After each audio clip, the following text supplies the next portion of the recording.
Ciência no rádio. Fenômenos no ar. MEC-AM em parceria com o Observatório Nacional. Mais uma edição desta parceria que virou um costume no Rio de Janeiro, né? Parceria Rádio MEC-AM, Observatório Nacional.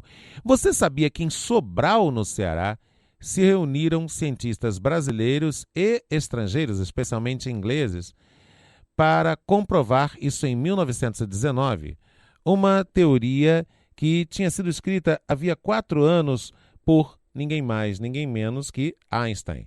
É isso mesmo. E o eclipse que confirmou Einstein é tema da nossa conversa de agora, porque o Observatório Nacional restaurou 61 placas fotográficas do eclipse do Sol de 1919, acontecido em Sobral, no Ceará. Eu converso agora com Carlos Veiga, astrônomo e chefe da Divisão de Atividades Educacionais do Observatório Nacional. Professor Carlos Veiga, muito obrigado pela gentileza e bom dia. Bom dia, Marco. Como é que vai? Tudo bem? Tudo jóia. Para muita gente mesmo, a história de que existe, o que existiu essa experiência em Sobral, que ela foi decisiva para ajudar a confirmar a teoria de Albert Einstein, para muita gente isso era desconhecido. Então, o senhor, além de tudo, está prestando um excepcional serviço aqui de resgate de história do Brasil e do mundo, não é isso? Na verdade, nós já conhecíamos essa história já há muito tempo, só que não tinha sido feito um levantamento mais completo dessa história, das placas e tal. Tanto é que nós, quando fizemos esse levantamento, descobrimos outras placas que faziam parte do cotidiano de Sobral, que essas placas fotográficas eram usadas não somente pelos astrônomos, mas também para fotografar o cotidiano, né, das pessoas. Então, eram aqueles famosos lambe-lambes, né, e aquilo eram fotografias em placas fotográficas que os astrônomos usavam para fotografar o céu e descobrir novas consequências celestes que haviam na época, né? Então, uma maneira de se comprovar a teoria recém-publicada por Einstein em 1915 era tentar comprovar isso através da observação de um eclipse.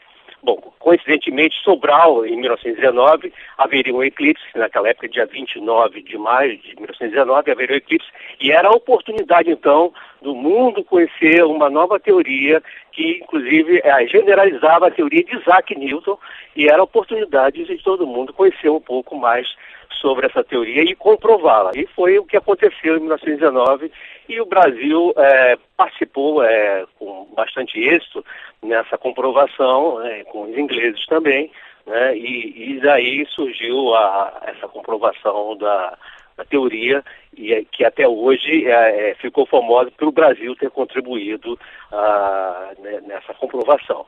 Foi isso. Então, o que o observatório fez foi fazer um grande levantamento dessas placas. Elas estavam guardadas num lugar, num acervo de obras raras, que nós chamamos aqui, e o que eu fiz foi sentar junto com as bibliotecárias daqui do observatório e fazer esse levantamento minucioso para que a gente pudesse resgatar essa história, já que em 2019 será completado 100 anos dessa observação, né, que ficou famosa no mundo inteiro. Pois é, eu estou até vendo aqui a foto publicada no site da FAPESP.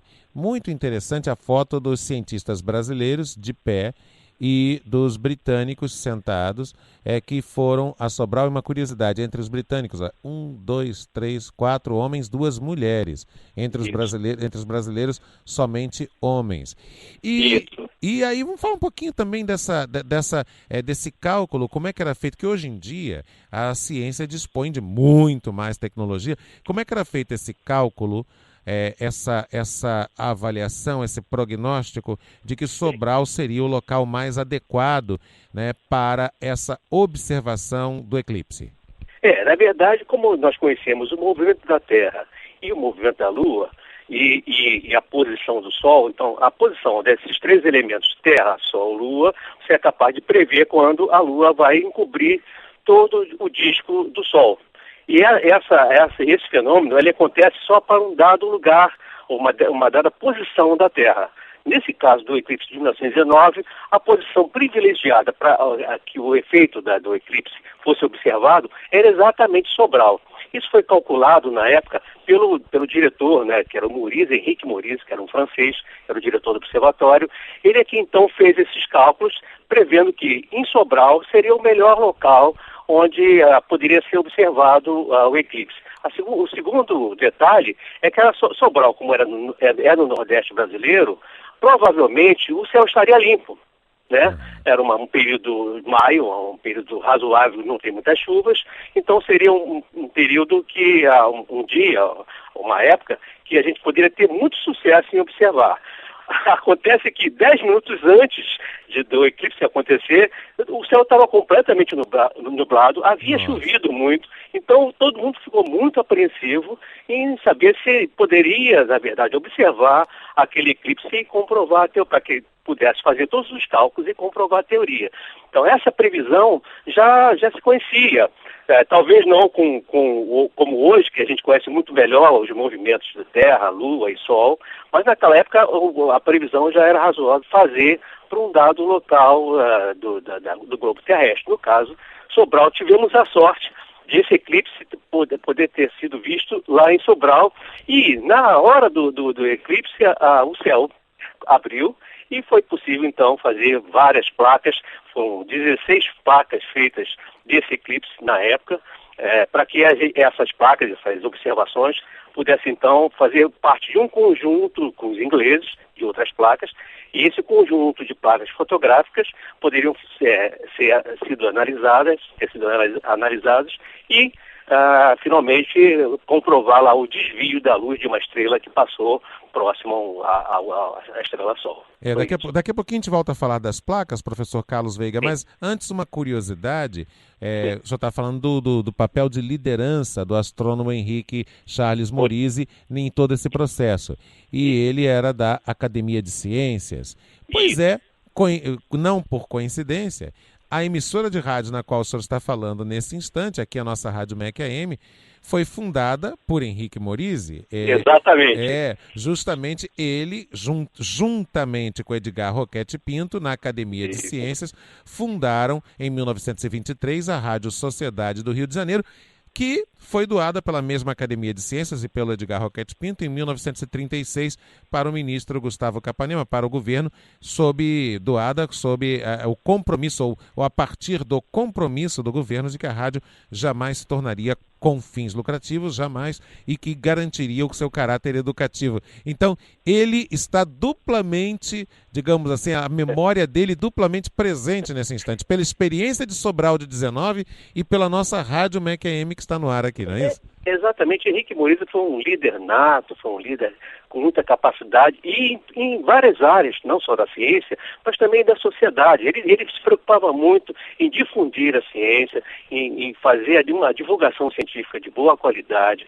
E uma das maneiras para contribuir com que a população pudesse tomar um pouco de conhecimento do que se fazia, mesmo em ciência, era através de uma rádio sem fins lucrativos, como você falou, uma rádio socializada. E aí o Henrique Moriz, então, se empenha exatamente com o Roquette Pinto em fazer essa divulgação, não só por meios escritos, né, livros e artigos, mas também por meio de uma rádio que pudesse chegar à população. Algumas notícias da época era muito difícil, porque não havia internet, essas coisas todas que a gente tem hoje, até a comunicação hoje é muito mais rápida, então é uma maneira da população tomar conhecimento um pouco do que estava acontecendo, inclusive na parte científica.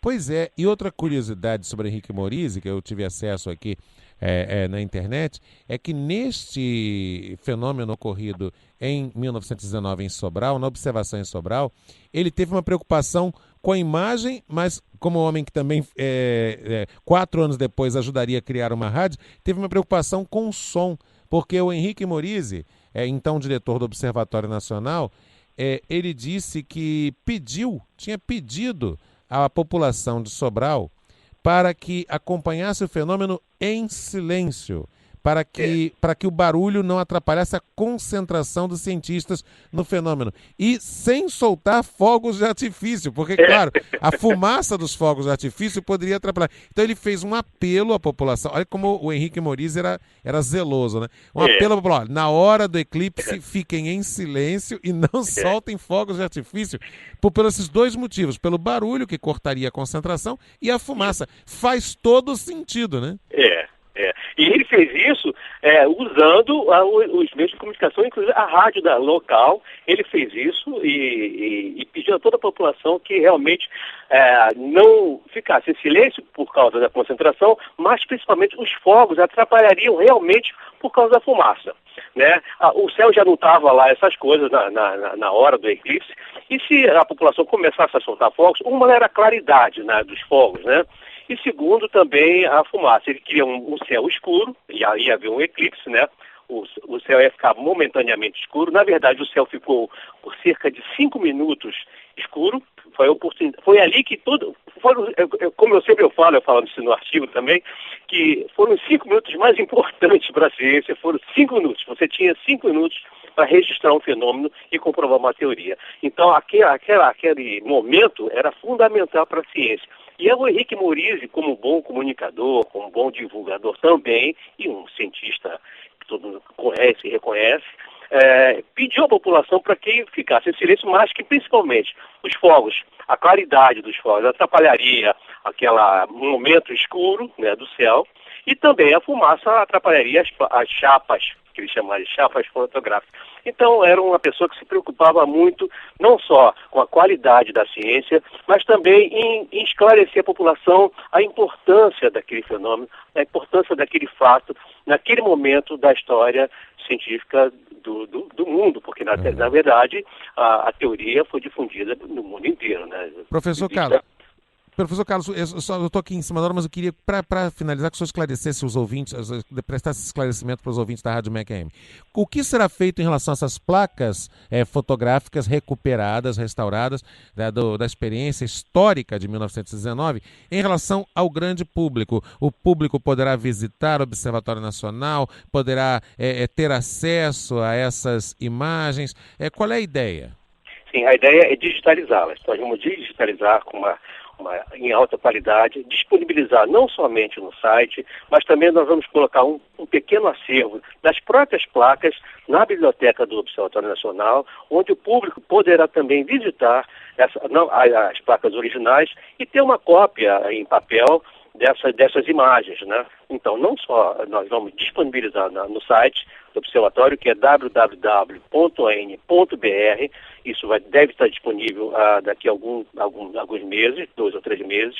Nós estamos começando a providenciar essa digitalização e também, originalmente, nós vamos criar um pequeno acervo das placas originais para que o público possa exatamente ver de perto essa raridade e essa contribuição que o Brasil deu a essa teoria do professor Albert Einstein. Ótimo, porque era exatamente essa nossa curiosidade aqui para o finzinho da entrevista, como vai ficar disponibilizado esse material, e o Observatório Nacional sempre cumprindo esse importante papel de democratizar as experiências científicas realizadas no nosso país, né? É isso.